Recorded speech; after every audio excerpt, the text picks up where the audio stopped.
السميع العليم من الشيطان الرجيم. بسم الله الرحمن الرحيم. الحمد لله رب العالمين، والصلاة والسلام على أشرف الخلائق أجمعين، الرسول النبي الأمي الهاشمي سيدنا وشفيعنا أبي القاسم المصطفى محمد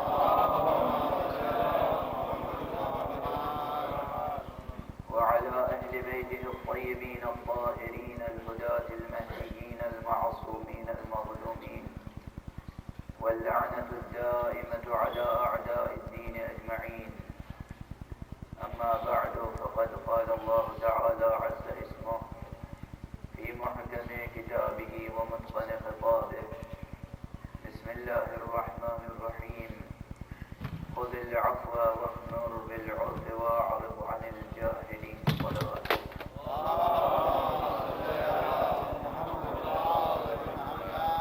ایک مرتبہ بلند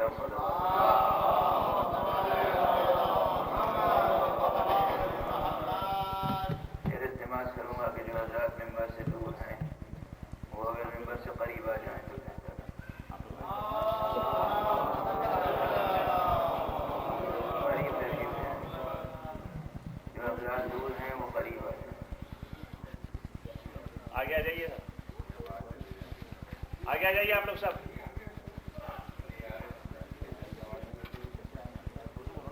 یہاں پر بھی دیوار ہے.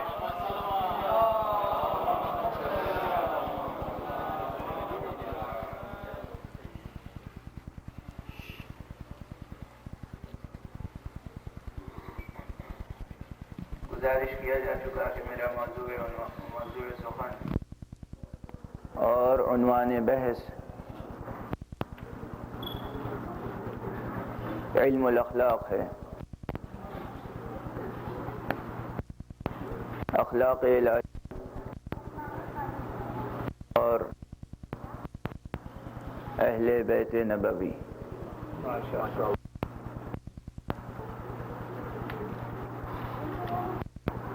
اخلاق کے تعلق سے خواہش یہ ہے کہ فکر کو رسمیات کی سطح بہت نیچے لے جا کر وجود کی انتہائی گہرائیوں تک اس اساس کو تلاش کیا جائے کہ جس اساس پر حیات انسانی کی تعمیر ہو سکتی ہے.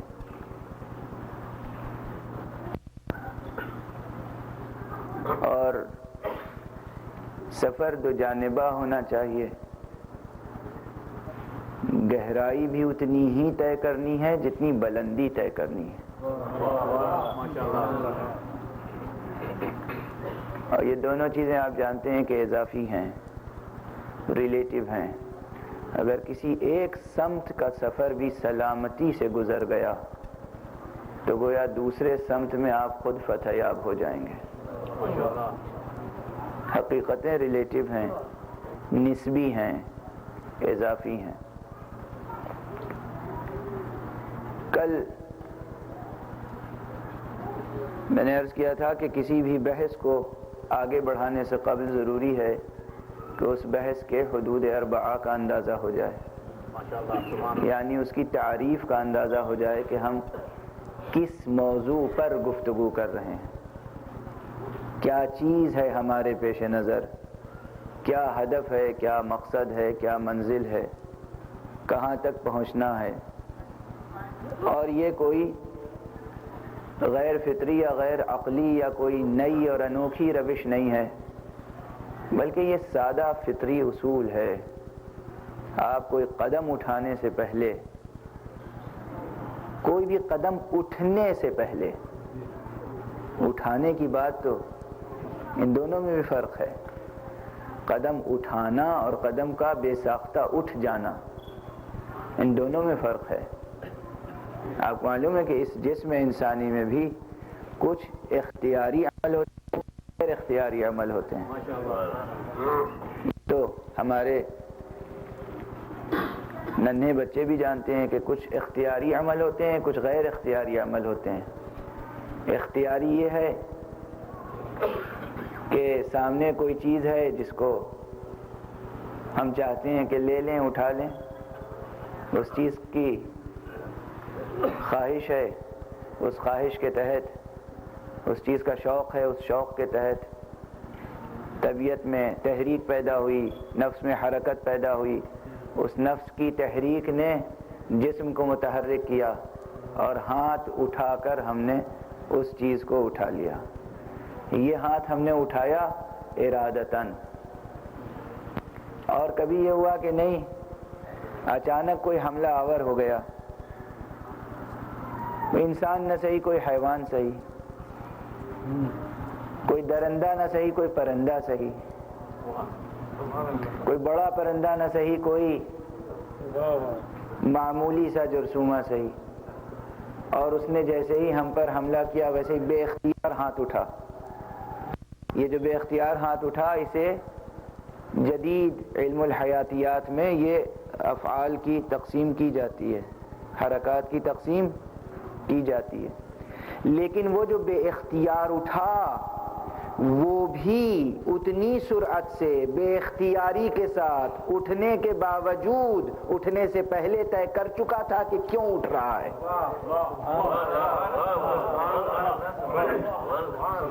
بے جہت نہیں اٹھا تھا، بے سبب نہیں اٹھا تھا، بے سمت نہیں اٹھا تھا. یہ نہیں تھا کہ پتنگا ادھر سے آ رہا ہے ہاتھ ادھر چلا جائے. بے اختیار کے یہ معنی تو نہیں تھے. اور تو جب ہمارے اعضائے جسمانیہ کا کوئی ایک بھی عمل، کوئی ایک بھی حرکت بغیر ہدف نہیں ہے، جب ہمارے بے اختیاری افعال بغیر ہدف نہیں ہیں، تو کس قدر افسوس کی بات ہے کہ ہمارے اختیاری افعال بے ہدف ہو جائیں.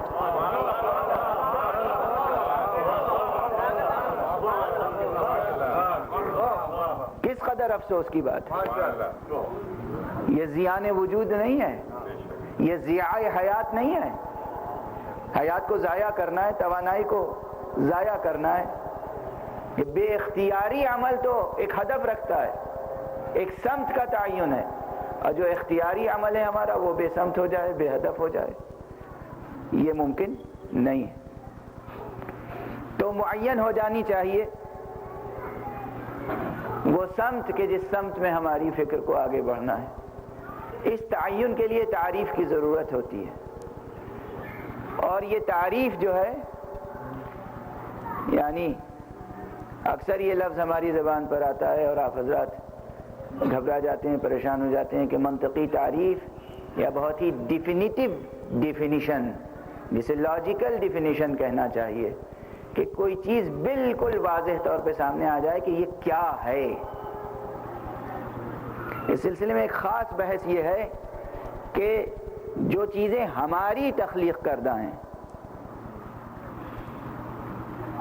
ان کی تعریف ہم معین کر سکتے ہیں اور ہمارے علاوہ کوئی معین نہیں کر سکتا. لیکن جو چیزیں ہماری تخلیق کردہ نہیں ہیں ان کی تعریف بھی ہم معین نہیں کر سکتے. اور اسی اعتبار سے اکثر وہ حقیقتیں جو خارج میں وجود رکھتی ہیں ہم ان کی تعریف کے سلسلے میں حیران و سرگرداں رہتے ہیں. علم اخلاق کی تعریف اگر کی جائے اور اس میں علماء میں اختلاف ہو جائے کہ علم اخلاق کیا ہے، تو پہلے یہ طے کرنا ہوگا کہ کس علم اخلاق کی بات کی جا رہی ہے. وہ علم اخلاق جو ہم مرتب کرنا چاہتے ہیں، یا وہ علم اخلاق کے جو مخلوقات کے تقاضوں کو کی تکمیل کے لیے ضروری ہے. اگر وہ علم اخلاق جو ہمیں مرتب کرنا ہے تو جو چاہیں تعریف معین کر لیں. چنانچہ ہیں بازاری اخلاقیات بھی ہیں، آپ اسے بزنس ایتھکس کہتے ہوں گے، لیکن بازاری اخلاقیات اس کا ترجمہ کوئی بہت برا نہ ہوگا. میڈیکل ایتھکس بھی ہے، طبی اخلاقیات. اب اس اعتبار سے اگر آپ دیکھیں تو اخلاقیات کی کتنی قسمیں ہو جائیں گی. جو شخص جس پروفیشن میں جانا چاہتا ہے اس پروفیشن کو جس طور پر برتنا چاہتا ہے وہ اپنے طور پر ایک اخلاقی نظام معین کر لے گا، اور اس طرح ہر شخص کے پاس ایک اخلاقی نظام ہوگا مگر معاشرہ انسانی میں کوئی اخلاقی نظام نہ ہوگا. اس لیے کہ تصادمات کا سلسلہ جاری رہے گا. آپ کا اپنا اخلاقی نظام ہے، ہمارا اپنا اخلاقی نظام ہے، آپ کی اپنی فکر ہے، ہماری اپنی فکر ہے. تو ہر شخص کے پاس ایک اخلاقی نظام ہوگا مگر بحیثیت مجموعی پورے معاشرے بشری کے پاس کوئی اخلاقی نظام نہیں ہوگا. اور یہی سبب ہے آج کی اس 21ویں صدی میں ترقی یافتہ انسانی معاشرے کی ابتری کا.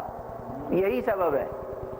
ہر شخص علمبردار حقوق انسانی ہے، ہر شخص علمبردار اخلاقیات ہے، ہر شخص اقدار انسانی کی دہائی دے رہا ہے، اور جو اقدار انسانی کی دہائی دے رہا ہے وہی اقدار انسانی کو پامال بھی کر رہا ہے. اب ایک مسیحی کا تبصرہ ہے، میں کیا کہوں گا. لبنان کا ایک مسیحی مصنف ہے جارج جرداق، اس نے جناب امیر المؤمنین علی ابن ابی طالب علیہ السلام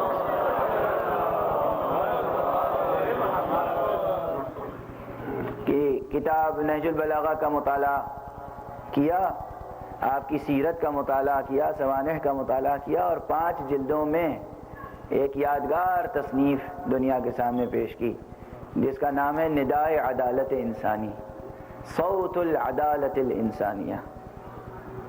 5 جلدوں میں یہ کتاب ہے. اس کا خلاصہ اردو اور انگریزی میں شائع ہوا ہے، ایبریجڈ ایڈیشن، اور تلخیص اس کی سمری گویا، لیکن پوری کتاب میں بہت کچھ مطالب موجود ہیں. میں اس میں سے صرف ایک مقام کی طرف اس وقت اشارہ کرنا چاہتا ہوں جو ذہن میں آ گیا اس گفتگو کے تعلق سے.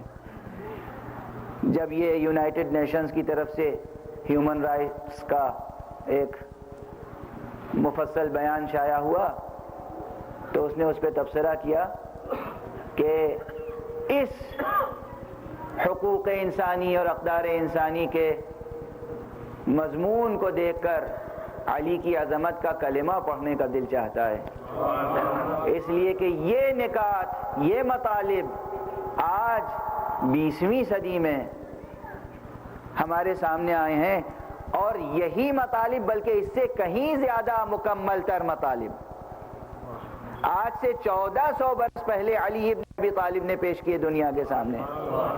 اور ان دونوں میں فرق یہ ہے کہ آج جو پیش کیا گیا ہے دنیا بھر کی ذہانتوں نے مل کر ایک مضمون کو مکمل کیا، اور آج سے 1400 برس پہلے جو مضمون پیش کرنے والا تھا وہ تنہا علی ابن ابی طالب کی ذات. صلوات پڑھ دیجیے.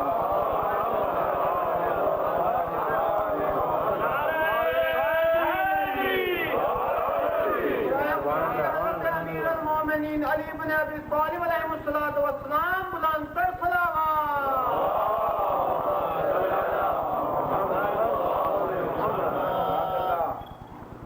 ایک فرق یہ، اور دوسرا فرق یہ کہ 3-4 نکات میں فرق اس نے واضح کیا ہے، لیکن میں اس وقت صرف 2 نکات عرض کر رہا ہوں. ایک تو یہ کہ یہ جو مضمون آج پیش کیا گیا یہ ساری دنیا کے افراد نے، منتخب افراد نے، اور 1400 برس پہلے تنہا. یہ تو افراد کی بات ہوئی. خود زمانے کا فرق، 20ویں صدی میں جو بات پیش کی گئی وہی بات 1400 برس پہلے پیش کی گئی. یہ خود ایک بہت بڑا امتیاز ہے.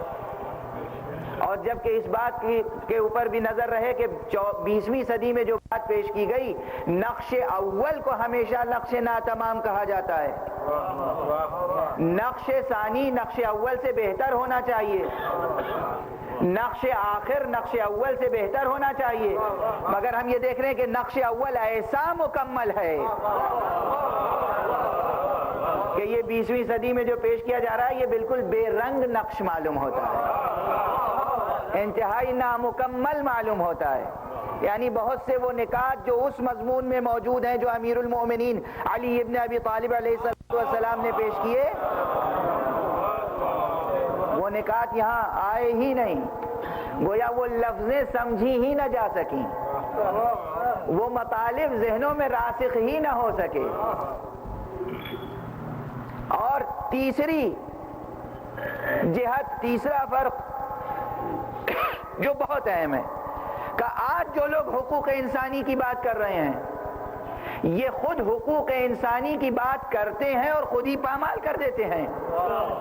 علی اس ذات کا نام ہے کہ جس نے اگر حقوق انسانی کی بات کی تو اپنی شخصیت کو پامال کر دیا مگر کوئی ایک حق پامال نہ ہو سکا.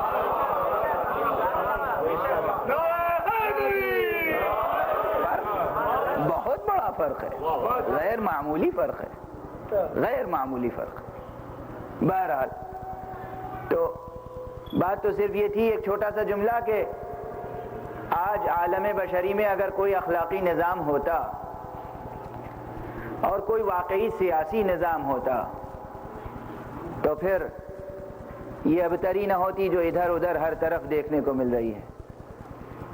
کہیں بے جان پہ کر زمیں بوس ہو رہے ہیں تو کہیں جاندار پہ کر پامال. لیکن بہرحال اس جہاد پہ زیادہ گفتگو کرنے کا جی نہیں چاہتا، اس لیے کہ گفتگو ہر ذہن میں تازہ ہے. اس تعریف کے تعلق سے صرف ایک نقطے کی طرف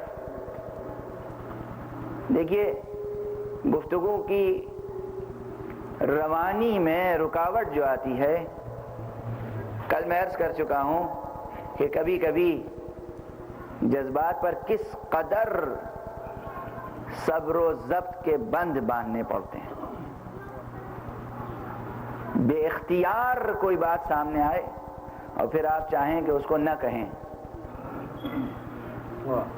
یہ بہت مشکل ہوتا ہے.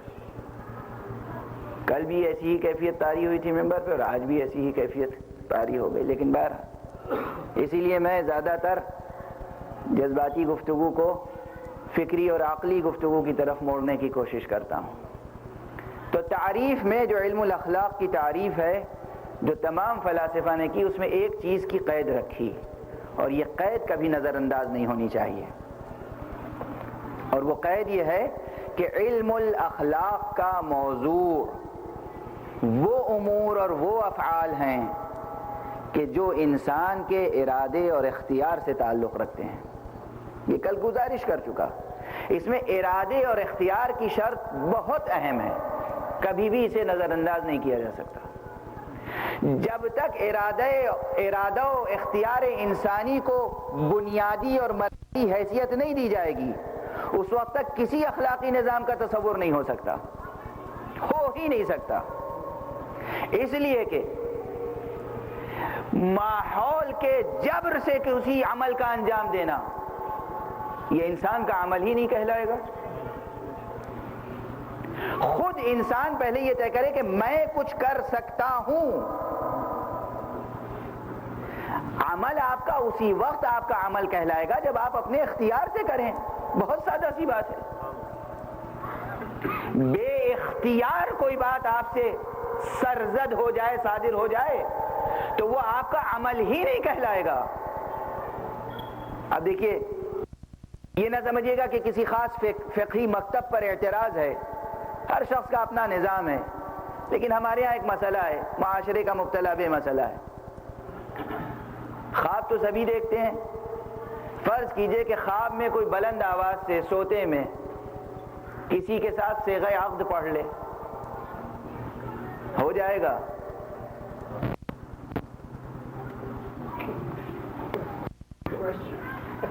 نہیں ہوگا. اچھا، اس پہ تو سب نے کہا کہ صیغہ عقد نہیں ہوگا، لیکن بعض کہتے ہیں صیغہ طلاق جاری ہو جائے تو طلاق ہو جائے گی. ہے یا نہیں مذاق زندگی کے ساتھ؟ صلوات پڑھیے محمد.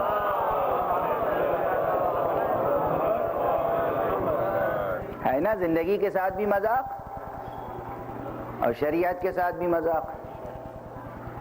ایک انسان سو رہا ہے، سوتے میں کیا کیا خواب دیکھتے ہیں، اور کبھی بلند آواز سے بھی ریئیکٹ کرتے ہیں، سب سنتے ہیں اس کی آواز، لیکن وہ جب خود بیدار ہوتا ہے تو اسے نہ اپنی آواز یاد ہوتی ہے نہ بات۔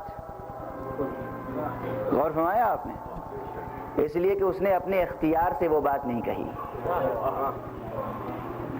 سوتے ہوئے انسان سے کوئی بات صادر ہو جائے، ایک سوتا ہوا انسان ہے، لیٹا ہوا ہے، سو رہا ہے گہری نیند، اور وہ چیخ کے کہے مجھے پیاس لگی ہے، پیاس لگی ہے، پانی دے دیجئے، پانی دے دیجئے، آپ میں سے کوئی عقل مند گلاس میں پانی لے کر جائے گا اس کے پاس؟ وہ تو جائے گا جسے شبہ ہو کہ یہ سو رہا ہے یا جاگ رہا ہے، لیکن جسے علم ہوگا کہ سو رہا ہے، خواب کی کیفیت میں کچھ کہہ رہا ہے، وہ اس کے حکم کی تعمیل نہیں کر سکتا۔ کیوں؟ اس لیے کہ یہ وہ اپنے اختیار سے کہہ ہی نہیں رہا ہے۔ جب اس کی بات کی اہمیت نہیں ہے، اس لیے کہ یہ اپنے اختیار سے نہیں کہہ رہا ہے، تو اگر کوئی عمل وہ بے اختیار انجام دے تو اس عمل کی کیا اہمیت ہوگی؟ خود آپ کے نزدیک آپ کے عمل کی کوئی اہمیت نہیں ہے اگر وہ آپ کے اختیار سے صادر نہ ہو۔ اس لیے پورے اخلاقی نظام میں اگر آپ کے اختیار کو مرکزی حیثیت نہ دی جائے تو وہ اس اخلاقی نظام کی حیثیت کیا ہوگی؟ اس لیے انسان کے اپنے ذاتی اختیار اور ارادے کو بڑا دخل ہے۔ جب تک انسان کے اختیار کو، ارادے کو مرکزی اور بنیادی حیثیت نہیں دی جائے گی، کسی اخلاقی نظام کا تصور ہی نہیں کیا جا سکتا، وہ مذاق ہوگا، انسان کے ساتھ مذاق ہوگا، انسانیت کے ساتھ مذاق ہوگا۔ اور جتنے مادی مکاتب فکر ہیں، آپ سب میں اس بات کو محسوس کریں گے کہ وہاں انسانی انسانی ارادے اور اختیار کا انکار کیا گیا ہے۔ عام طور پر جو مادی مکاتب فکر ہیں انہوں نے انسان کے ارادے اور اختیار کا انکار کیا ہے، کہتے ہیں کائنات کا ایک نظام ہے اور اس میں انسان مجبور محض ہے۔ گہرائی میں اگر اتریں، حالانکہ وہ خود اپنے طور پر ایک اخلاقی نظام پیش کرتے ہیں، کہتے ہیں یہ اخلاقی نظام ہے، ہمارے ہاں یہ ایتھکس کا نظام ہے، یہ مورل سسٹم ہے ہمارے پاس، سب کے پاس ایک اخلاقی نظام ہے، مگر اگر اصل فکر میں اختیار انسانی کا انکار کیا جائے، نفی کی جائے، انسان کو فاعل مختار نہ سمجھا جائے تو وہ سب رسمیات کی بات ہوگی، حقیقت میں کوئی حیثیت نہیں ہوگی اس کی۔ ہاں اگر انسان کو با اختیار مان لیا جائے اور پھر اس کے اوپر کوئی شرائط عائد کی جائیں کہ آپ اپنے اختیار سے یہ کریں اور یہ نہ کریں، تمام امر و نہی کا مسئلہ بھی یہیں پر ہے۔ آپ کسی کو حکم دے رہے ہیں، کسی کو منع کر رہے ہیں، اگر وہ آپ کی بات کو ماننے پر قادر ہے تب تو آپ کا حکم کوئی اہمیت رکھتا ہے، آپ کا امر کوئی اہمیت رکھتا ہے، آپ کی نہیں کوئی اہمیت رکھتی ہے، ورنہ آپ کا امر اور آپ کی نہیں کوئی اہمیت نہیں رکھتی۔ آپ حکم دیں یہ کرو یہ نہ کرو، اگر وہ مجبور محض ہے، اس کے پاس اختیار اور ارادہ ہے ہی نہیں، تو کرو اور نہ کرو کا سوال کیا پیدا ہوتا ہے؟ اور ہمارے آپ کوئی بہت دشواری تو نہیں ہے اس کو سمجھنے میں۔ ہم کوئی شخص یہاں بیٹھا ہے، چھوٹی سی مثال سے بڑا کلی ایک نتیجہ حاصل ہوتا ہے۔ یہاں کوئی شخص بیٹھا ہے، اگر میں کہوں اٹھ جائیے، اگر وہ اٹھنے پر قدرت نہیں رکھتا تو میرا کہنا اٹھ جائیے بے اثر ہے۔ میرا کہنا میری نادانی اور بے خردی پہ دلیل ہوگا۔ بے خرد ہیں، بے عقل ہیں، نادان ہیں۔ جس شخص کے پاس اٹھنے کا اختیار ہی نہیں ہے اسے کہہ رہے ہیں اٹھ جائیے۔ میں کسی سے کہوں بیٹھ جائیے، وہ بیٹھنے کا اختیار نہیں رکھتا، اس پر بعد میں اعتراض ہوگا، مجھ پر پہلے،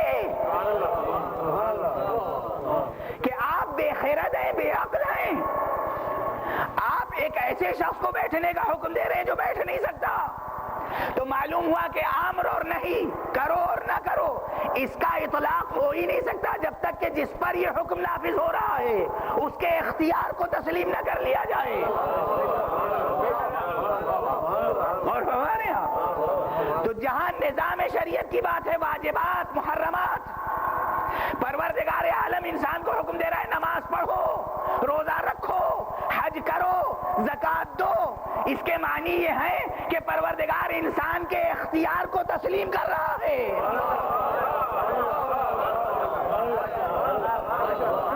اس حکم کے اندر مضمر ہے اعلان اختیار بشر۔ جب پروردگار فرما رہا ہے یہ نہ کرو، یہ نہ کرو، یہ نہ کرو، تو نہیں کے ساتھ ساتھ اختیار بشر کا اعلان ہو رہا ہے۔ اور واجبات کے بعد جو اب اخلاقی نظام ہے وہاں بھی یہی ہے، یہ کرنا۔ وہاں واجبات میں کیا ہے، شریعت میں اور اخلاقی نظام میں بس اتنا فرق ہے، شریعت کہتی ہے یہ کرو، ترک نہیں کر سکتے، ترک نہیں کر سکتے۔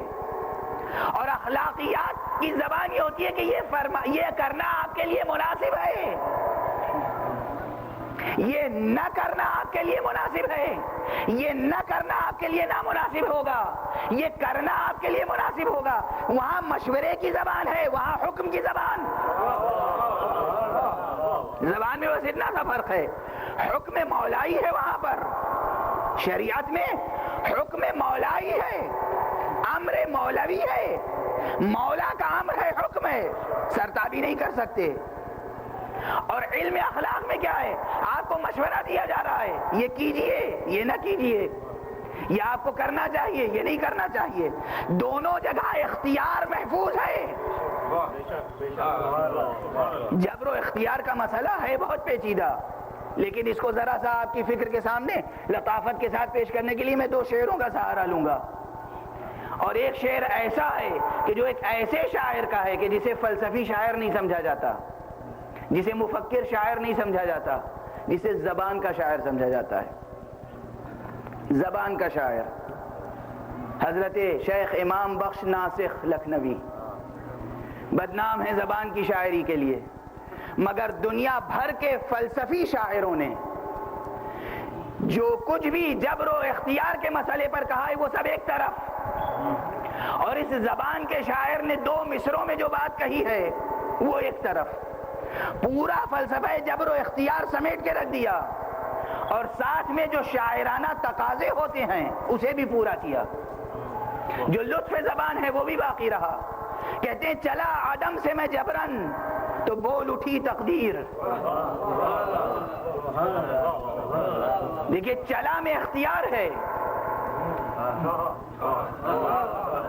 چلا عدم سے میں جبرن، عدم بھی ہے جبر بھی ہے، چلا عدم سے میں جبرن تو بول اٹھی تقدیر، بلا میں پڑنے کو کچھ اختیار لیتا جا۔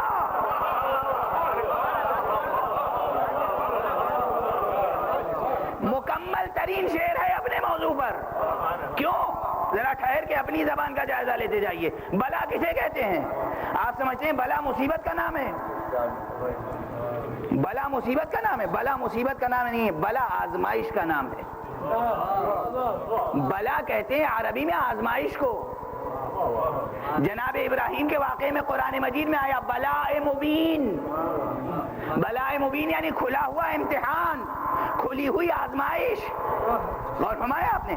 بلا میں پڑھنے کو یعنی امتحان میں پڑھنے کو کچھ اختیار لیتا جا، اختیار دیا ہی جاتا ہے آزمائش کے لیے، اور آزمائش ہوتی اسی کی ہے جو صاحب اختیار ہو۔ جو صاحب اختیار نہ ہو اس کی آزمائش نہیں ہوتی۔ مجبور کی آزمائش نہیں کی جاتی، مختار کی آزمائش کی جاتی ہے۔ غور فرمایا آپ نے؟ اس لیے دعا کرنی چاہیے پروردگار ہمیں ایسا بنا دے کہ تیری آزمائشوں میں پورے اتر سکیں۔ معصومین کی دعاؤں میں یہ فقرہ آیا ہے، جناب سید سجاد کی دعاؤں میں ہے، جناب امیر المومنین علی ابن ابی طالب علیہ السلام کی دعاؤں میں ہے کہ پروردگار ہمیں ایسا بنا دے کہ ہم تیری آزمائشوں میں پورے اتر سکیں۔ غور فرمایا؟ ہمیں اختیار دیا ہے تو ہم تیری آزمائش میں پورے اتر سکیں۔ تو اختیار کا مسئلہ بہت بڑا مسئلہ ہے۔ یہ اور بات ہے یہ اور بات ہے کہ دوسرا شعر بھی ہے اسی ضمن میں، وہ بھی ایک شاعر کا ہے، کہتے ہیں کہ اختیار کل کی تخلیق مکمل یہ بشر. کس کی تخلیق ہیں آپ؟ اللہ کے پاس تو اختیار کل ہے. اب یہ بھی ایک فلسفی مسئلہ ہے جو حل ہو گیا ایک فقرے میں. کہتے ہیں کہ اللہ نے انسان کو مجبور پیدا کیا ہے یا مختار، با اختیار پیدا کیا یا مجبور؟ سوال ذہن میں آتا ہوگا ہیں. اور کبھی کبھی اسی لیے بندوں میں خدا کے خلاف غصہ پیدا ہو جاتا ہے. میں ممبر سے عرض کر رہا ہوں، صحیح بات ہے. اور آ کے خدا کی شکایتیں ہم لوگوں سے کرتے ہیں.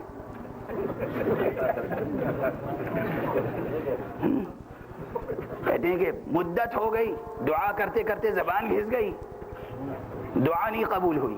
یعنی نعوذ باللہ خدا کی شکایت مولوی سے کر رہے ہیں. ہم سے کہہ کے کیا مل جائے گا آپ کو؟ اسی لیے حدیث میں ارشاد فرمایا گیا، پروردگار عالم نے حدیث قدسی میں پیغمبر سے کہا میرے بندوں سے کہہ دو کیا یہ میری شکایت میرے بندوں سے کرتے ہیں؟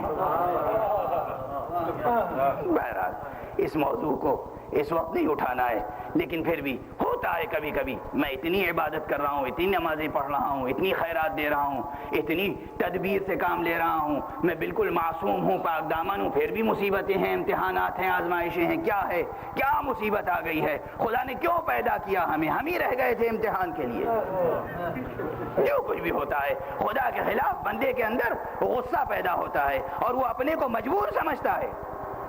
یہ بحثیں ظاہر ہے گراں ہوں گی، سنگین ہوں گی، مگر ہمارا فریضہ ہے کہ ہم عرض کریں، آپ کے سامنے پیش کریں. مجبور سمجھتا ہے. ایک جملہ کہہ دوں یہیں پر ٹھہر کر،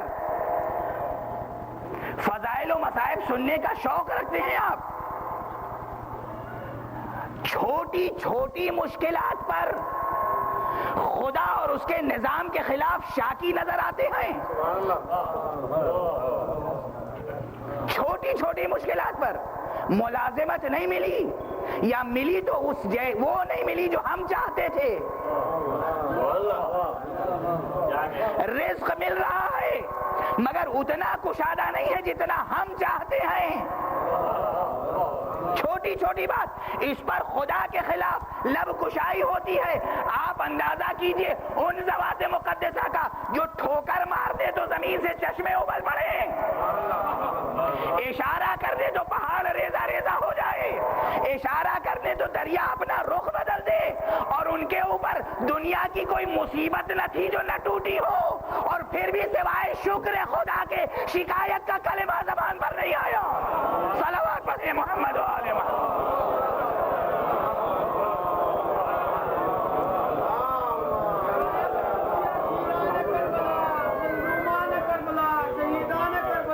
سید الشہداء حضرت امام حسین علیہ السلام بلند تر صلوات.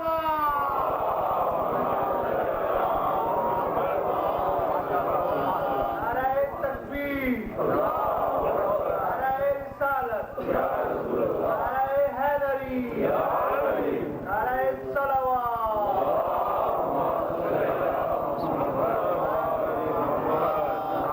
مسلسل شکر خدا کے علاوہ کبھی شکایت کا کلمہ زبان پر نہیں آیا. بس یہی اندازہ کر لیجئے کہ آپ کہاں ہیں اور وہ کہاں ہیں. غور فرمایا آپ نے؟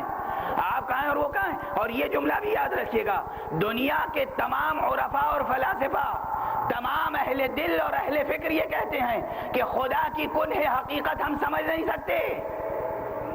ارے خدا تو بہت دور کی بات ہے. ہم مصطفیٰ کی کنہ حقیقت نہیں سمجھ سکتے، ہم مرتضیٰ کی کنہ حقیقت نہیں سمجھ سکتے، ہم حسین کی کنہ حقیقت نہیں سمجھ سکتے. سمجھ ہی نہیں سکتے. یہ کوئی جذباتی فقرہ نہیں ہے. ہماری عقلیں حسین کو نہیں سمجھ سکتی، قطعاً ممکن نہیں ہے کہ سمجھ سکیں. ہمارا بس فخر یہ ہے، عین سعادت یہ ہے کہ ہم ان کو سمجھنے کی کوششوں میں زندگی گزار دیں.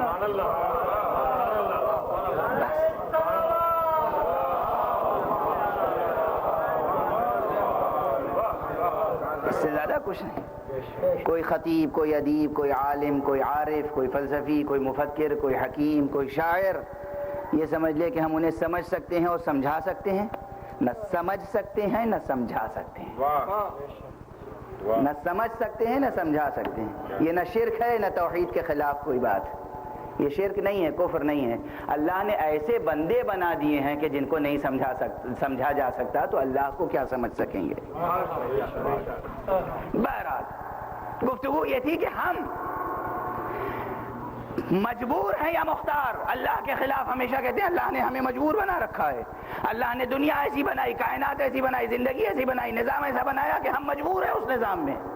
اور فرمایا آپ نے چھوٹی چھوٹی سی بات، نماز نہیں پڑھتے مجبور ہیں، روزہ نہیں رکھتے مجبور ہیں. کاہے کی مجبوری ہے؟ مجبوری نظام کی نہیں ہے، کمزوری نفس کی ہے کہ آپ نے اپنے اختیار کو ضائع کر دیا ہے. کبھی سوچا اس رخ سے؟ دنیا پر نظر ہے، اپنے اوپر نظر ہے. جبر ادھر سے نہیں ہے، کمزوری ادھر سے ہے، ضعف ادھر سے ہے. اس لیے مسئلہ اختیار کا بہت اہم ہے کہ شریعت کی بات ہو یا اخلاقی نظام، دنیا میں کوئی بھی انسان، شریعت جانے دیجیے، نماز، روزہ، حج، زکوٰۃ رہنے دیجیے، اسلام رہنے دیجیے، بحیثیت انسان، سن رہے ہیں عزیزان گرامی، جوانان عزیز، بحیثیت انسان آپ ایک آبرو مندانہ حیثیت حاصل کر ہی نہیں سکتے جب تک کہ اپنے اختیار سے کام نہ لیں. بس افسوس یہ ہے کہ جہاں آپ کا نفس درکار ہو وہاں آپ اپنے اختیار سے دنیا سے ٹکر لینے میں فخر محسوس کرتے ہیں. جہاں خدا کا حکم درمیان میں ہو وہاں اپنے نفس کو کمزور قرار دے دیتے ہیں، دنیا کے عظمت کا کلمہ پڑھنے لگتے ہیں. مسئلہ یہ ہے، مسئلہ یہ ہے، کمزوری یہاں ہے، یہ ہے کمزوری. تو بہرحال انسان مختار ہے. کیوں مختار ہے؟ اس لیے مختار ہے کہ اس کا خالق اختیار کل ہے. چھوٹی سی بات ہے، اس سے پہلے بھی کئی بار عرض کر چکا ہوں مختلف حوالوں سے، مختلف سلسلے گفتگو میں، کہ جس کے پاس جو ہوتا ہے وہی دیتا ہے. میں 14 15 برس 16 برس سے ممبر پر آ رہا ہوں اور آج تک الحمدللہ میں نے ممبر کو چندہ مانگنے کے لیے استعمال نہیں کیا ہے. یہ سامنے بیٹھے ہوئے ہیں مجھے چندہ مانگنے کے طریقے بھی سکھاتے تھے. کہتے دیکھیے میں جب چشمہ اتاروں گا تو آپ کو یاد آ جائے گا، آپ اپیل کیجیے. 10 بار چشمہ اتارا اور چڑھایا اور مجھے یاد ہی نہیں آئی یہ بات کہ چندہ بھی مانگنے کی کوئی بات ہوتی ہے ممبر پر. اور بعد میں کہنے لگے آپ عجیب آدمی. میں نے اتنی بار چشمہ اتارا، میں نے کہا میں سمجھا آپ پسینہ پوچھ رہے ہیں، غبار پوچھ رہے ہیں، مجھے کیا معلوم کیا کہہ رہے ہیں. اور فرمایا آپ نے. بہرحال لیکن میں عرض کر رہا ہوں مثال کے طور پر، نہ مانگا ہے نہ انشاءاللہ میرا مولا کبھی مجھے ہاتھ پھیلانے کے لیے مجبور چھوڑ دے گا. اور فرمایا آپ نے. عرض یہ کر رہا ہوں کہ اس ممبر سے اگر اس وقت میں کہوں کہ مجھے اتنی رقم چاہیے، آپ کے جیب میں جو ہوگا وہی دیں گے، جو نہیں ہوگا وہ تو نہیں دے سکتے. سامنے کی مثال ہے. اگر یہاں مانگوں گا ڈالر ملے گا، یورپ میں مانگوں گا، یو کے میں مانگوں گا پاؤنڈ ملیں گے، ہندوستان میں مانگوں گا روپے ملیں گے. جس کے پاس جو ہوگا وہی دے گا اور جو چیز نہیں ہوگی وہ نہیں دے سکتا. اور فرمایا آپ نے پروردگار مختار ہے یا مجبور؟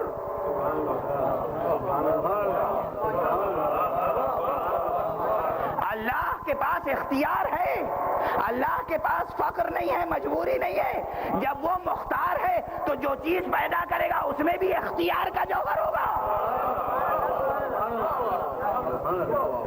اس لیے گزارش کی گئی کہ اختیار کل کی تخلیق مکمل یہ بشر کس کی خاطر اتنا یہ مجبور کب سے ہو گیا؟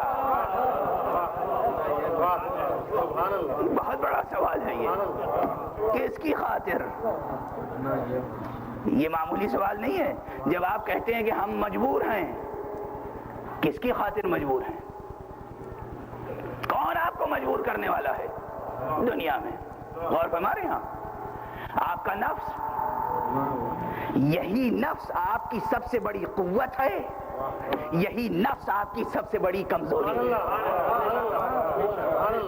بس یہ سمجھ لیجیے، یہی نفس سب سے بڑی قوت ہے اور یہی نفس سب سے بڑی کمزوری. اب آپ اگر کمزور حیثیت سے جینا چاہتے ہیں تو وہ راہ اختیار کر لیجئے۔ اگر آپ قوی زندگی گزارنا چاہتے ہیں تو پھر اپنے اختیار کو ریکوگنائز کر کے، اپنے اختیار کا اعتراف کر کے، اور پھر اس اخلاقی نظام کو اپنا لیں کہ جہاں دنیا کے سامنے اپنی آبرو مندانہ زندگی کو پیش کر سکے۔ اور جب آپ اپنے اختیار سے کام لیں گے، سب سے پہلے دائرہ عمل کیا ہوگا؟ دھیرے دھیرے سب سے پہلے دائرہ عمل کیا ہوگا؟ اختیار آپ کا سب سے پہلے کس پہ صرف ہونا چاہیے؟ دیکھیے طریقہ عمل سادہ سی بات ہے، سب سے پہلے آپ کا اختیار کس پر نافذ ہونا چاہیے؟ فرض کیجئے فرض ہے آپ نے کوئی بہت بڑا ادارہ بنایا اور مجھے اس کا مدیر بنا دیا، مجھے وہاں پر سارے اختیارات دے دیے، اور ایک صاحب نے اور ادارہ بنایا، انہوں نے اپنے ادارے کے اختیارات مجھے نہیں دیے، تو میری روش کیا ہونی چاہیے؟ جس ادارے کے اختیارات مجھے ملے ہیں وہاں کام کرنا چاہیے، یا جس ادارے کے اختیارات مجھے نہیں ملے ہیں وہاں جا کے کام کرنا چاہیے؟ بچکانا سا سوال ہے نا، کچھ ایسے ہی بہکی باتیں ہو رہی ہیں، سمجھ میں نہیں آ رہی ہیں کیا پڑھنا چاہتے ہیں، کیا کہنا چاہتے ہیں۔ ارے بھائی جو اختیار، جو ادارہ آپ کے سپرد کیا گیا، جو زمان و مکان کا احاطہ آپ کے سپرد کیا گیا، جو چیزیں آپ کے اختیار میں دے دی گئیں، وہاں آپ کا حکم نافذ ہوگا؟ یا جو ادارہ آپ کے سپرد نہیں کیا گیا ہے وہاں چلے گئے، میں اس ادارے کا مدیر ہوں، آپ کو یہ حکم دے رہا ہوں، وہ کہیں گے اس ادارے کے مدیر ہیں وہاں حکم دیجئے، یہاں حکم آپ کا نہیں چلے گا۔ غور فرمایا آپ نے؟ سادہ سی بات ہے، جو چیز آپ کے اختیار میں دی گئی سب سے پہلے آپ کا اختیار وہیں عمل میں آنا چاہیے۔ تو سب سے پہلے جو چیز آپ کے اختیار میں ہے وہ آپ کی ذات، آپ کا اختیار آپ کی ذات کو تبدیل نہ کر سکے تو دنیا کو تبدیل نہیں کر سکتا۔ پہلے اپنے آپ کو بدل لیجئے، دنیا کو بدلنے کی قوت پیدا ہو جائے گی۔ صلوات پڑھیں محمد و آل محمد۔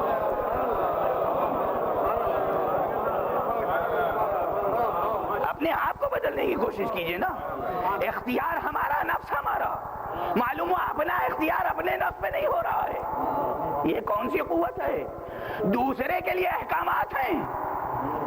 ایک باپ کی مثال لے لیجئے، ایک باپ اپنے اختیار سے وقت معین کر رہا ہے، بیٹا دیکھیے صبح آپ کو 4 بجے اٹھنا ہے، وضو کرنا ہے، نماز پڑھنی ہے اور بستہ تیار کرنا ہے، اور اتنے بجے ناشتہ کیجئے اور اسکول بالکل چلے جائیے ورنہ آپ کو گھر سے نکال دوں گا۔ ارے سبحان اللہ، ورنہ آپ کی فیس جمع نہیں کروں گا، ورنہ آپ کو سزا دوں گا، جتنا بھی اختیار میں ہے یا اس سے بھی زیادہ، اور خود جناب والا 8:30 بجے، 9 بجے، 10 بجے، 12 بجے دن میں اٹھ رہے ہیں۔ اپنا اختیار اپنے نفس پر نہیں ہے کہ آپ 4 بجے اٹھ کے نماز پڑھیں، اس غریب پر آپ کا اختیار چلے گا کہ وہ 4 بجے اٹھ کر نماز پڑھے۔ غور فرمایا آپ نے؟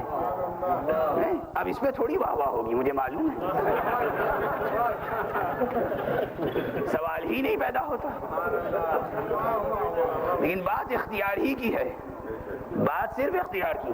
آپ کا اختیار طے کر لیں، نہ الارم کی ضرورت ہے، نہ گھڑی کی ضرورت ہے، نہ گھنٹے کی ضرورت ہے، نہ نوکر کی ضرورت ہے، طے کر لیں نفس کے اندر ہمیں اتنے بجے اٹھنا ہے۔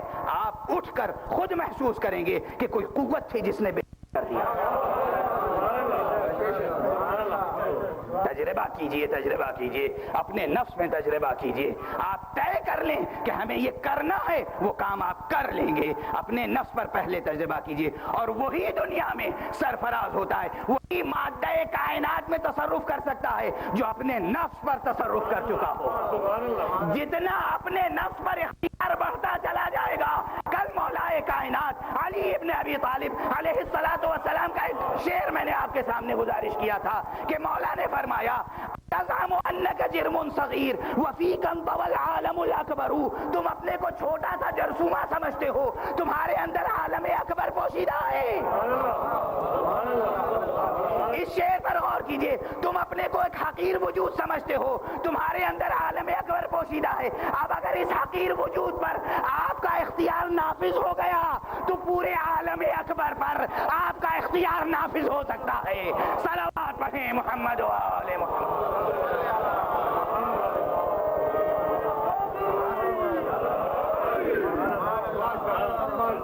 کوئی اس میں تعجب کی بات نہیں ہے. یہ آپ کر کے دیکھ لیجئے, اس کے بعد خود سمجھ میں آ جائے گا. تھوڑا سا تصرف اپنے نفس پر کیجئے, پھر سمجھ میں یہ بات آئے گی. اپنے نفس پر تصرف کیجئے. عجیب بہت بڑی فصل درمیان میں چھوڑ رہا ہوں. سینکڑوں صفحات کا مطلب درمیان میں چھوڑ کر آپ کی ذہانت پہ بھروسہ کر کے عرض کر رہا ہوں. آپ اپنے قلب پر, اپنے جگر پر, اپنے دماغ پر, اپنی فکر پر, اپنے جذبات پر تصرف کر کے دیکھ لیجئے. پھر سمجھ میں آئے گا کہ علی سورج میں کیسے تصرف کرتے تھے, مصطفیٰ چاند پر کیسے تصرف کرتے تھے. صلوات پڑھیں محمد و آل محمد.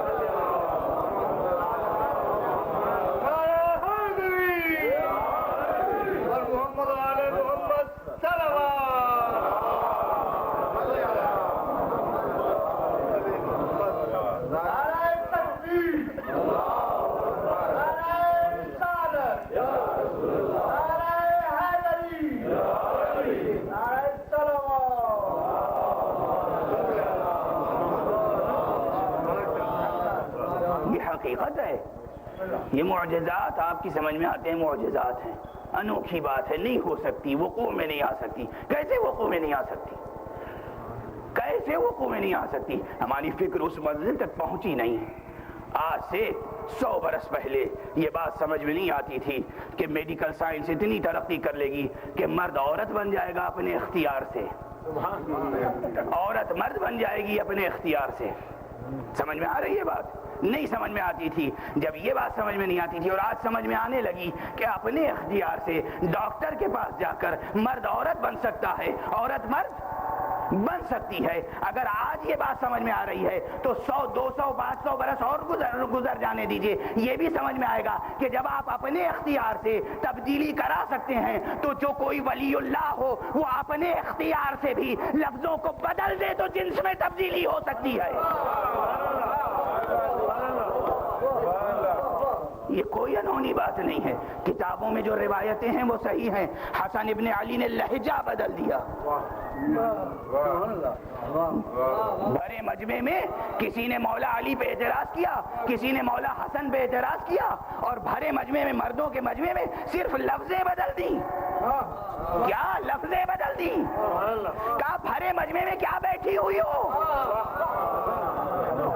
پلٹ کے دیکھا تو وہ مرد نہیں تھا, عورت تھی. یہ کیوں ہوا؟ لفظوں میں تاثیر کہاں سے آئی؟ ارے خدا نے کن فیکون, لفظ کن سے کائنات خلق کی ہے.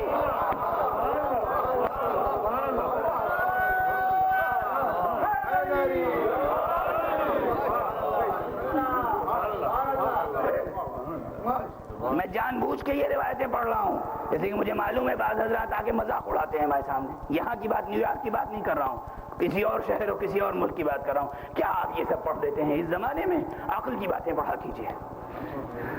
سمجھ گئے آپ؟ نعوذ باللہ, استغفر اللہ. معصومین کے فضائل اگر آپ کی عقل میں نہیں آتے ہیں تو میں اسے عقل ہی نہیں مانتا ہوں.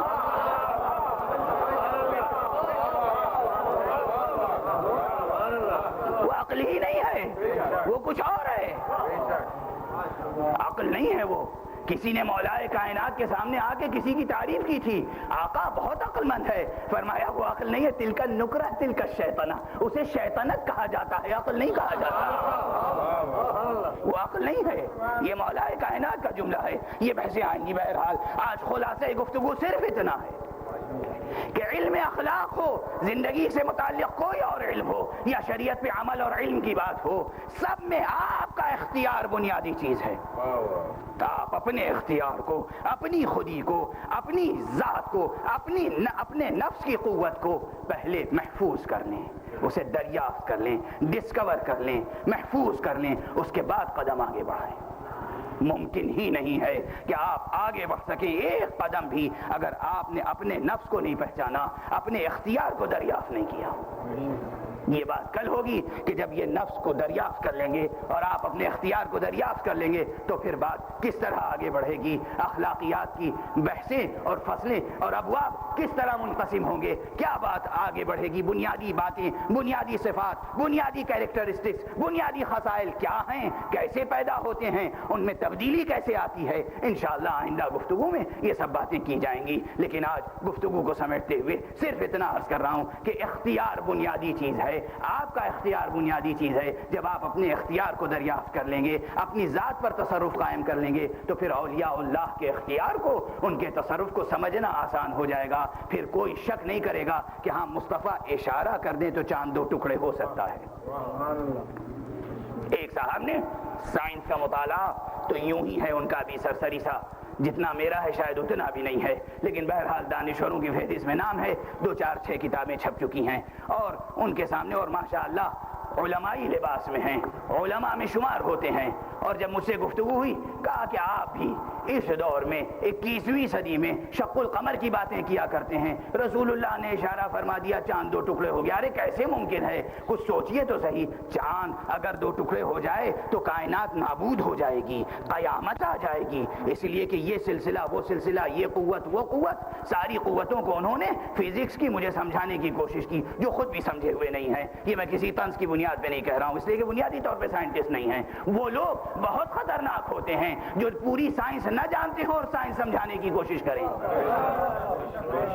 اس پر تو سب نے بے شک کہا, دوسرا جملہ بھی بے شک کہہ دیجئے گا. وہ بھی بہت خطرناک ہوتے ہیں جو دین نہ جانتے ہوں اور دین سمجھانے کی کوشش کریں.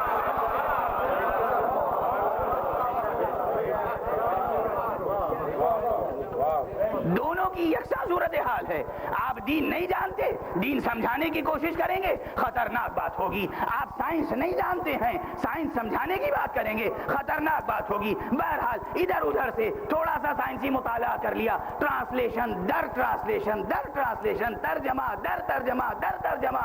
جناب والا کچھ سائنٹسٹ نے کہا تھا, آپ تک ترجمہ پہنچتے پہنچتے کچھ بات پہنچی, مجھے فرما رہے ہیں کہ کائنات میں فورسز کیا ہیں. یہ نیوکلیئر فورس ہے, یہ ویک نیوکلیئر فورس ہے, یہ اسٹرانگ نیوکلیئر فورس ہے, یہ گریویٹیشن کی فورس ہے, اور وہ جو ہے الیکٹرو میگنیٹک فورس ہے, اور اس طرح جو ہے سیلیشیل باڈیز کا بیلنس قائم ہے. اور اگر چاند 2 ٹکڑے ہو جائے تو سمجھ لیجئے قیامت آ جائے گی. غور فرمایا آپ نے؟ میں نے کہا آ گئی تھی قیامت, آ جائے گی نہیں. کبھی قرآن پڑھا ہے شق القمر کا معجزہ کہاں بیان کیا گیا؟ بسم اللہ الرحمن الرحیم, اقتربت الساعة وانشق القمر. ارے قیامت قریب آ گئی, چاند 2 ٹکڑے ہو گیا. اگر رسول اپنی رحمت سے کام نہ لیتے تو کائنات فنا ہو چکی ہوتی. صلوات پڑھیں محمد و آل محمد.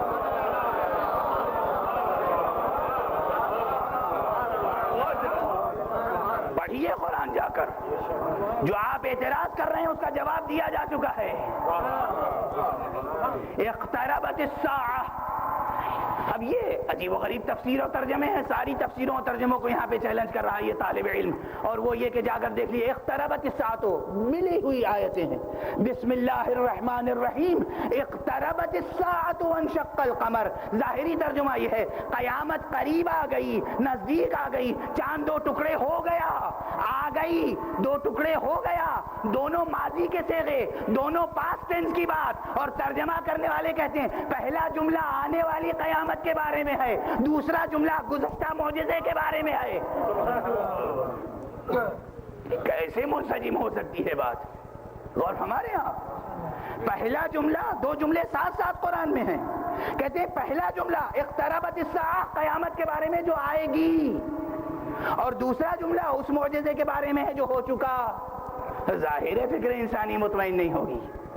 ارے پہلا جملہ بھی اسی معجزے کے بارے میں ہے, وہ پوری کائنات کا ماحول پیش کر رہا ہے کہ خدا کا انکار, اور خدا کا انکار تو انکار, مصطفیٰ کی صداقت میں شبہ. اتنا بڑا سنگین جرم تھا کہ قیامت نزدیک آ گئی تھی, قیامت نزدیک آ گئی تھی. اور قیامت نزدیک آئی, مصطفیٰ نے اشارہ کیا, چاند 2 ٹکڑے ہوا. اس کے بعد یہ رحمت للعالمین کا وجود تھا. یہ ان کا لطف تھا, ان کا کرم تھا, ان کا احسان تھا. اور ان کا احسان ہے جو روئے زمین قائم ہے، جو کائنات کا نظام قائم ہے، ورنہ بار بار ایسے مواقع آئے کہ کائنات نابود ہو جاتی ہے۔ شق القمر کا معجزہ ہو، وہ اس چاند کا دوپہرا ہونا اتنا بڑا مسئلہ نہیں ہے، فرق علی کا دوپہرا ہونا اس سے زیادہ بڑا مسئلہ ہے قیامت آنے کے لیے، فرق عباس کا دوپہرا ہونا اس سے زیادہ بڑا مسئلہ ہے، حسین کے سر اقدس کا جسم سے جدا ہو جانا اس سے بڑا مسئلہ ہے۔ غور فرمایا آپ نے؟ مجھ سے کوئی آئے، کوئی عارف، کوئی عاقل، کوئی توحید کا معتقد آئے اور میں اس سے یہ پوچھوں کہ شق القمر کے بعد آپ سمجھتے ہیں کائنات باقی نہیں رہ سکتی تھی، یہ سمجھائیے کربلا ہو جانے کے بعد کائنات کیسے باقی ہے؟ اگر حسین ہی کا خود احسان نہ ہوتا تو کائنات باقی نہیں رہ سکتی تھی، اگر سید سجاد کا احسان نہ ہوتا تو کائنات باقی نہیں رہ سکتی تھی، نابود ہو جاتی کائنات اسی دن، فنا ہو جاتی کائنات اسی دن۔ انہوں نے اپنے اختیار سے اپنے نفس پر جبر کر کے کائنات کو سجا سنوار کر دنیا کے لیے پیش کیا اور برقرار رکھا۔ سید سجاد کا اختیار، اللہ اکبر، اللہ اکبر۔ یہی موضوع میرے ایک عزیز دوست تھے اور بہت اچھے شاعر تھے، انتقال ہو چکا ہے، پروردگار انہیں جنت الفردوس میں جگہ عطا فرمائے۔ میں یہی جذبات اپنے بیان کر رہا تھا، میں کہہ رہا تھا کہ واقعاً کبھی کبھی خیال آتا ہے کہ یہ کائنات کیسے برقرار ہے۔ کچھ دیر کے بعد انہوں نے ایک شعر موضوع کر کے میرے سامنے پیش کیا کہ منقلب ہونے کو تھا عاصی نظام دو جہاں، منقلب ہونے کو تھا عاصی نظام دو جہاں، تھم گئے ارض و سما جب شاہ نے سجدہ کیا۔ اب سجدہ حسینی کی حکمت سمجھ میں آئی؟ میں فضائل مصائب سب میں فلسفہ ہی پڑھتا ہوں مگر آپ کی سمجھ میں آتا ہے، سمجھ میں آئی یہ حسین نے سجدہ کیوں کیا؟ یہ سید سجاد نے پوری شام غریباں سجدہ کیوں کیا؟ سمجھ میں آئی؟ کبھی غور کیا ہے اس بات پر؟ بچوں کو سنبھالنا، بیویوں کو سنبھالنا، سکینہ کو تلاش کرنا، یہ سب کام زینب کے سپرد کر دیا اور سید سجاد نے اپنی پیشانی زمین کربلا پر رکھ کر پوری شام غریبہ لا الہ الا اللہ حقا حقا، لا الہ الا اللہ ایمانا و تصدیقا، لا الہ الا اللہ عبودیتا و رقا، یہ سجدہ سجاد تھا جو آج کائنات باقی ہے۔ ہاں، امام واسطہ فیض ہوتا ہے، صرف فضیلت و مصیبت نہیں ہے، یہاں حقیقت ہے، یہاں حکمت ہے، یہاں فلسفہ ہے، ساری سائنس یہاں پوشیدہ ہے اس ایک سجدے میں۔ سید سجاد نے سجدہ کر کے کائنات کو بچا لیا، ورنہ یہ نظام درہم برہم ہو جاتا۔ ممکن نہیں ہے کہ واسطہ فیض الہی منقطع ہو جائے اور کائنات برقرار رہے، ممکن نہیں ہے۔ ہاں، میں صرف علمی اور عقلی مسائل بیان کر رہا ہوں، آپ گریہ فرما رہے ہیں، گریہ فرما رہے ہیں نا۔ اس کے معنی کیا ہے کہ علمی حقائق آپ کے ذہن سے قریب تر ہیں، اور جتنے علمی حقائق کو جتنا علم حاصل کرتے جائیں گے، جتنا علمی انداز میں سوچتے جائیں گے، اتنا مرتبہ آل محمد سامنے آتا چلا جائے گا۔ ان کے فضائل سمجھ میں آئیں گے، ان کے مصائب سمجھ میں آئیں گے، دنیا پہ ان کے احسانات سمجھ میں آئیں گے۔ تصور کیجئے کیسے کیسے کائنات کو سنبھالا ہے خود کو اسیر کر کر کے۔ یہ سید سجاد ہیں، سجدہ کر کے کائنات کو سنبھال لیا، باقی رکھا۔ حسین نے سجدہ کر کے کائنات کو بچا لیا، باقی رکھا۔ یہی سید سجاد ہیں کہ جو راہ کربلا اور دمشق میں ہیں، درمیان راہ ہیں۔ سید سجاد 2 رکعت نماز پڑھنا چاہتے ہیں۔ دشمن جہاں قیام کرتا ہے، جہاں قیام کرتا ہے، وہاں دشمن کا انداز یہ ہوتا ہے خود اپنے لیے سائے کی جگہ انتخاب کرتا ہے۔ اہل بیت کو دھوپ میں بٹھا دیا جاتا ہے۔ سید سجاد کے ہاتھوں میں لوہے کی ہتھکڑی ہے، پاؤں میں لوہے کی بیڑی ہے، گلے میں خاردار طوق ہے، زنجیریں ہیں، لوہے کی زنجیریں ہیں، اور وہ تپ رہی ہیں، دھوپ کی تپش سے تپ رہی ہیں، جسم پر چھالے پڑ رہے ہیں، جلد پر چھالے پڑ رہے ہیں۔ سید سجاد نماز پڑھنا چاہتے ہیں، جلتی ہوئی ریت پہ تیمم کیا اور خیمہ دشمن کا سایہ جہاں زمین پر پڑ رہا تھا آنے کے بعد چاہا 2 رکعت نماز پڑھ لیں۔ ایک مرتبہ دشمن کو زنجیر کی آواز محسوس ہوئی، اپنے غلام سے کہا جاؤ اور جا کے قیدی سے کہہ دو کہ سائے میں کھڑے ہونے کی اجازت نہیں ہے۔ سید سجاد نے جواب میں کہا میں خیمے کے اندر تو نہیں آ رہا ہوں، میں تیرے آرام میں مخل تو نہیں ہو رہا ہوں، میں نماز پڑھنا چاہتا ہوں۔ جواب میں دشمن خود برآمد ہوا، ہاتھ میں تازیانہ۔